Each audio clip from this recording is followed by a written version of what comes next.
N anionic micelle is formed on the addition of. No, इस चीज को समझने के लिए आपको मिसेल क्या होती है ये देखना पड़ेगा, बनती कब है। नो अगेन गाइज, इसके लिए आपको ये समझना पड़ेगा कि सोप सॉल्यूशन होता क्या। बेसिकली गाइज, जो सोप है आपका एक सोडियम का या पोटेशियम का एक सॉल्ट होता है।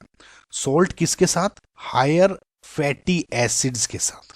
समझना आपको, जो सोप है वो या तो सिर्फ सोडियम का या पोटेशियम का सॉल्ट होगा with higher fatty acids.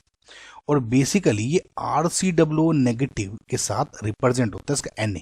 Now suppose sodium salt है तो यहाँ Na पॉजिटिव लिख देंगे, पोटेशियम साल्ट है तो यहाँ K पॉजिटिव लिख देंगे। तो जैसे आप इस एग्जाम्पल में देख सकते हो, तो RCOO नेगेटिव वाला तो ये पूरा पार्ट हो गया।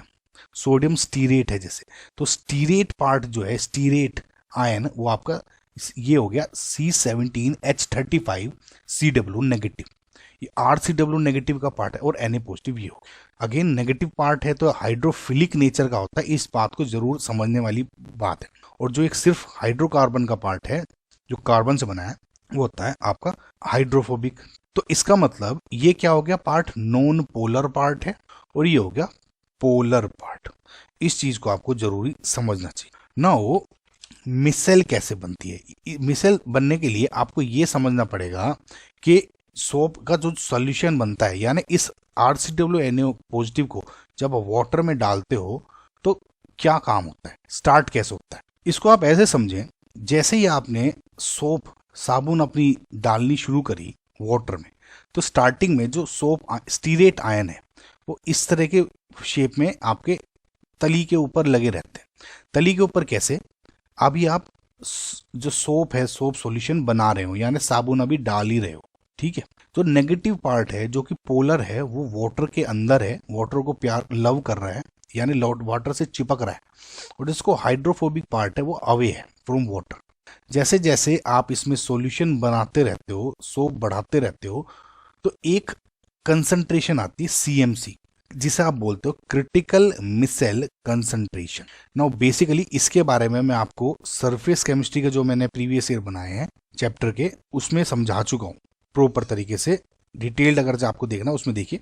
तो क्या होता है कि एट CMC जब क्रिटिकल मिसेल कंसंट्रेशन हो जाती है तो जो स्टीरेट आयंस हैं ये अंदर पुल होना शुरू हो जाते हैं। पुल होके क्या होते हैं, ये एग्रीगेट, ये इस तरह से गुच्छा बनाना शुरू कर देते हैं। समझना, गुच्छा कैसे बनता है कि जैसे ये वाला आयनिक पार्ट तो बाहर होगा और जो नॉन पोलर पार्ट था वो अंदर होता है। ये जरूरी है गाइस। और इस पूरे को आप एग्रीगेशन को क्या बोलते हो, एक आयनिक मिसेल है, और ऐसे मल्टीपल आयनिक मिसेल होते हैं। समझना आपको। तो इसका मतलब क्या है कि मिसेल बनने के लिए आपको एक नेगेटिव पार्ट तो होना चाहिए, लेकिन साथ ही साथ एक लॉन्ग नॉन पोलर हाइड्रोकार्बन की चेन भी होनी चाहिए, इसकी तभी ये मिसेल बनेगा, नहीं तो नहीं बनता। अब क्या होता है, ये जो नेगेटिव पार्ट है ये तो पानी से चिपक जाता है, और जो अंदर नॉन पोलर पार्ट है हाइड्रोकार्बन, ये डर्ट के साथ चिपक जाता है। और जब आप झाग को, पानी को निकालते हो तो ये डर्ट को पकड़ के बाहर निकल जाता है। तो बेसिकली ये काम होता है इसमें, ठीक है। सो इसका मतलब जब आपको आयनिक मिसेल बनानी है उसके लिए आपको पहली बात तो वाटर में डालना पड़ेगा सोप, पानी में, ठीक है। और दूसरा एक लॉन्ग चेन होनी चाहिए जो हाइड्रोकार्बन की, ठीक है। नो अगर आप गौर से देखोगे तो जो ये वाला पार्ट है इसमें एक लॉन्ग चेन है हाइड्रोकार्बन की, ये तो पॉजिटिव पार्ट हो गया, ठीक है। इसे छोड़ दो आप। अभी आप ये मान लो कि डिटर्जेंट है किसी टाइप का, ठीक है। जैसे जैसे मैंने आपको ये सोप सॉल्यूशन का एग्जांपल समझाया ना, सेम केस आपका डिटर्जेंट में भी बनता है, ठीक है। तो इसलिए कंफ्यूज मत हो कि इस एग्जाम्पल में सोडियम नहीं है या पोटेशियम नहीं है, ठीक है। तो डिटर्जेंट का एग्जाम्पल है ये, और इसमें क्या है, लॉन्ग टेल होनी चाहिए।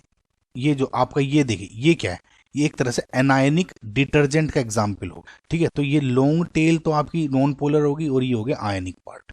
तो इस तरह से आपकी ये मिसेल बन जाएगी। दूसरे एग्जाम्पल में क्या दिक्कत है कि जो सोडियम स्टीरेट तो है सोप वाला, लेकिन इसे टोलुइन में डाल दिया, जो कि गलत हो गया, वाटर में डालना था।